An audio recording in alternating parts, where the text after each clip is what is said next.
तो सुख समृद्ध विज्ञान चैनल में हमारे सभी सुधी दर्शकों का मैं सुशील कुमार शर्मा हार्दिक स्वागत करता हूँ। आज मैं आपके समक्ष गुरु पूर्णिमा महोत्सव की जानकारी देने जा रहा हूँ। ये 2 दिवसीय कार्यक्रम होगा हमारे यहाँ, चतुर्दशी को और पूर्णिमा को, 2 दिन का, मात्र 2 दिन का। जिन लोगों को किसी भी प्रकार की साधनात्मक समस्या है, साधना करना चाहते हैं या योग ही सीखना चाहते हैं, और चाहे वह वैदिक मंत्र हो या श्रावण मंत्र हो या फिर आध्यात्मिक कोई प्रश्न हो या रस रसायन के संबंध में जानकारी लेनी है, भारत विज्ञान से संबंधित जानकारी लेनी है,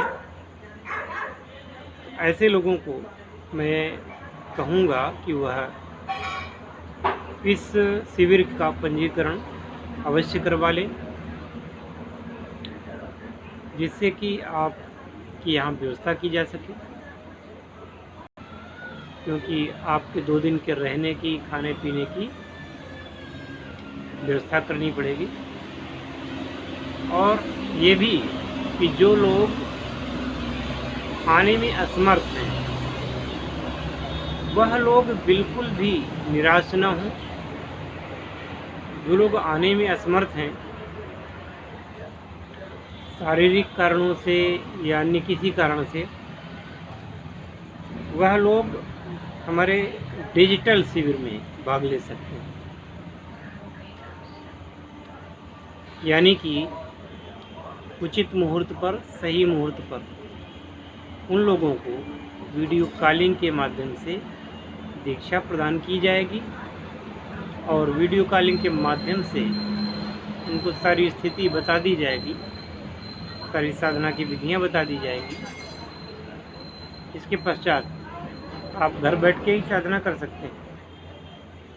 तो शिविर में जो आना चाहते हैं, आने वाले जो आगंतुक हैं, जिन्होंने सोच रखा था बहुत दिनों से मेरे पास आने के लिए,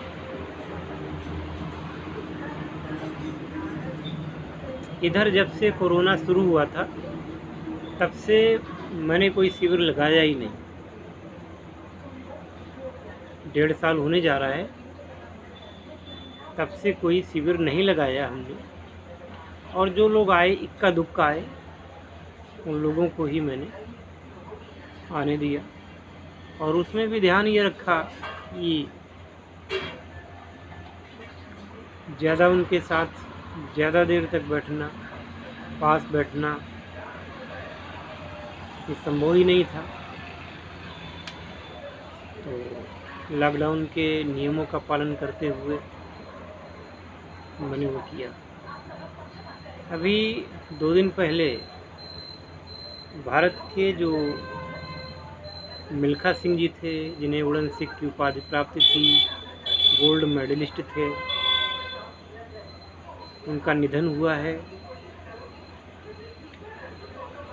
मेरी भावपूर्ण श्रद्धांजलि है उनको। उनकी मृत्यु के 5 दिन पहले उनकी पत्नी का भी निधन हुआ था। और कष्ट की बात यह है कि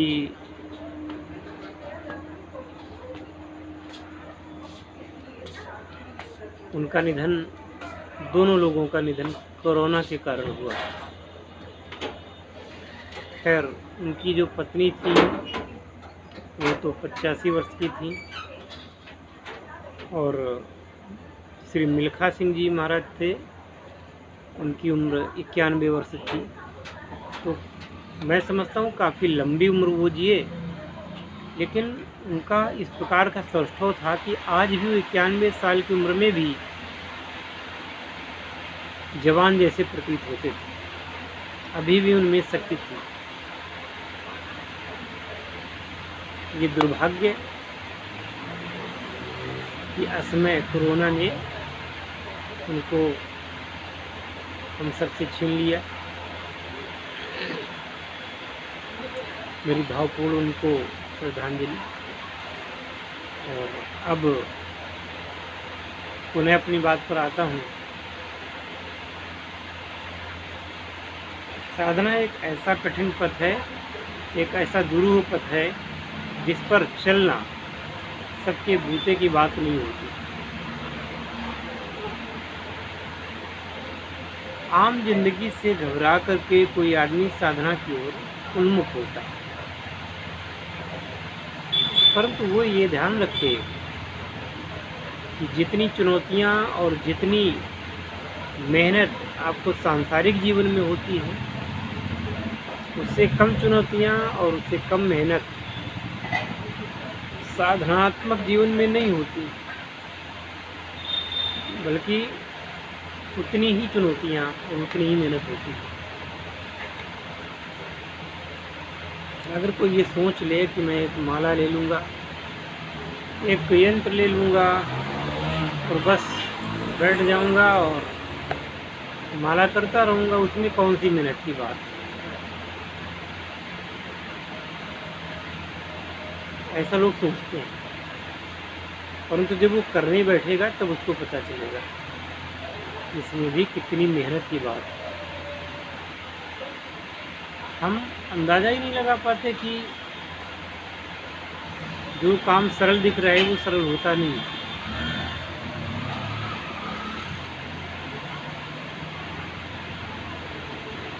फिर ये साधना तो ऐसा मार्ग है जिसमें मन का सबसे ज़्यादा महत्व होता है।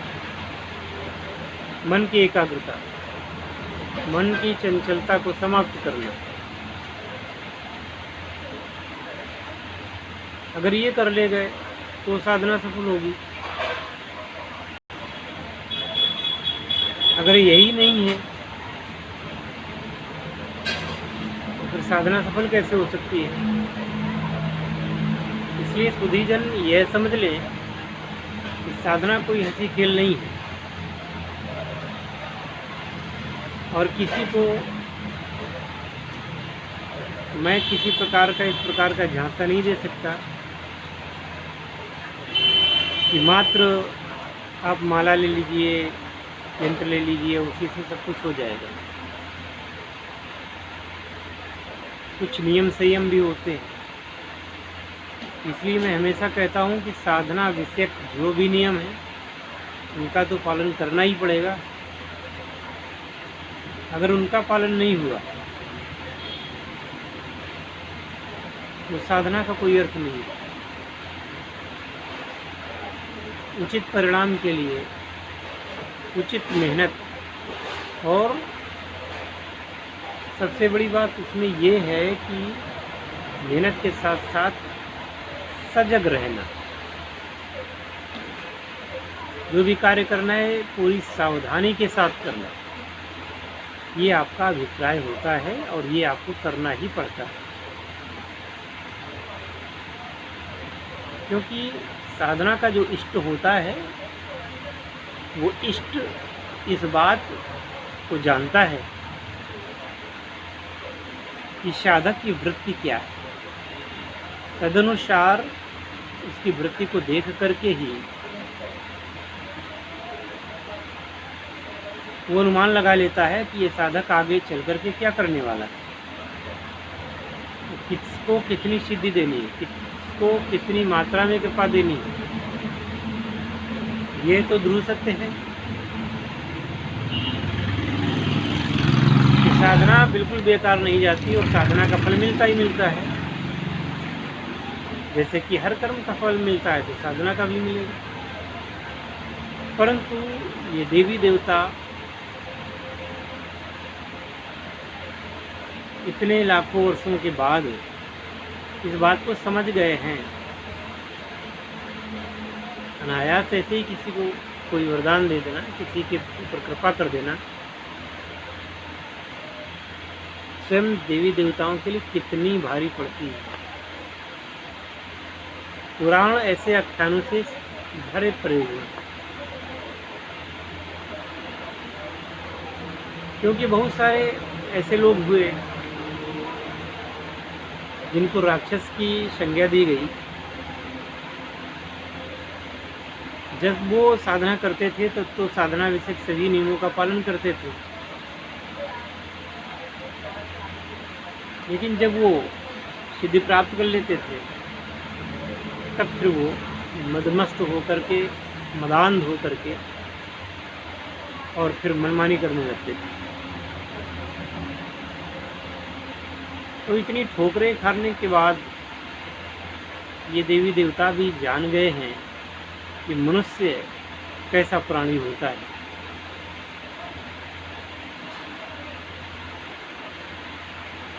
मनुष्य चाहे सिद्ध हो ले, कुछ भी कर ले,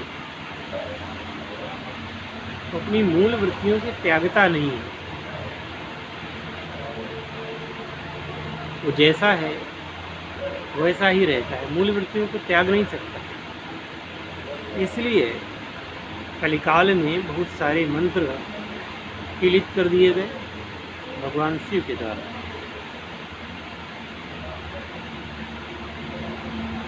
और ऐसे ही लोग जो तामसिक प्रवृत्ति के हैं, जो तामसिक साधनाओं में रुचि रखते हैं, ऐसे ही लोगों के लिए ये कहा जाने लगा कि अब वो साधना करें तो पहले सुरक्षा घेरा रखें, क्योंकि जब वो व्यक्ति बैठेगा, यदि वो सात्विक प्रवृत्ति का नहीं है बल्कि उस समय सात्विक प्रवृत्ति का बन रहा है, यानी उसका मिथ्याचार है, आडंबर है, तो फिर आप समझिएगा उसकी तपस्या में, उसकी साधना में विघ्न डालने के लिए देवी देवता कोई भी आ सकते हैं, जिससे कि वो थोड़ा सा विचलित हो जाए।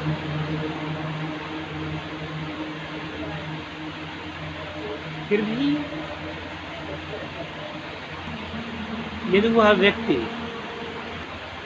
लगा ही रहता है तो करना तो उनको पड़ता ही है, पर कोई ना कोई वो मार्ग निकाल लेते हैं कि वो व्यक्ति उस स्थिति तक ना पहुंच पाए।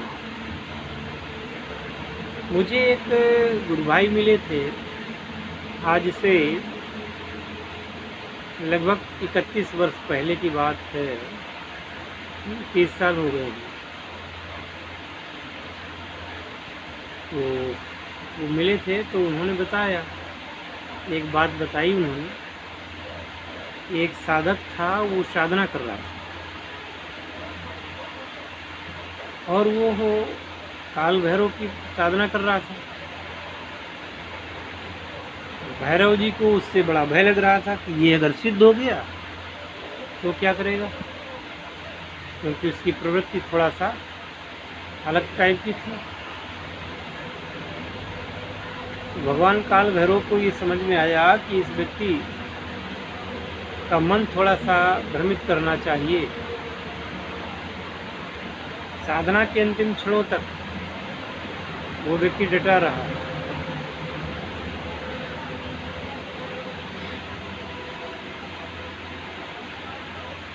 और तत्पश्चात उस व्यक्ति की दांत में दर्द होने लगा। अब जिसको दांत का दाढ़ का दर्द हुआ हो वही जान सकता है कि दर्द कैसा होता है। फिर भी वो डटा ही रहा, दर्द होता रहा। उसने सफलतापूर्वक साधना को संपन्न तो कर लिया, पर इतना वो डर गया, इतना वो पीड़ित हो गया, उसको ये लगा कि अगर मैंने कुछ इसका उपाय नहीं किया तो मर सकता हूँ। अभी प्राकट्य होता है काल भैरव का और उससे पूछते हैं, बता बेटा तेरी क्या इच्छा है, क्या मांगता है। उसने कहा, बोला कि महाराज सबसे पहले तो मेरे इस दांत का दर्द दूर करो। काल भैरव बोले, यो मस्तु, बोले अब दूसरा अब मुझे वरदान दीजिए। तो भगवान ने कहा अब क्या वरदान दूँ तुम्हें? तुमने वरदान तो मांग लिया और मैंने दे भी दी, तुम्हारी दांत का दर्द देखो ठीक हो गया। और ऐसा कह के काल भैरव वहीं अंतर्धान हुआ।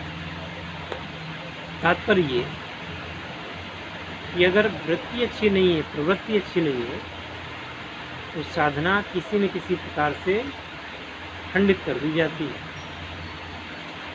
एक ये भी पक्ष है। ठीक है, मिलते हैं फिर अगले वीडियो में। तब तक के लिए हरिओम तत्सत। जय शिव शंकर, जय भोलेनाथ, हर हर महादेव।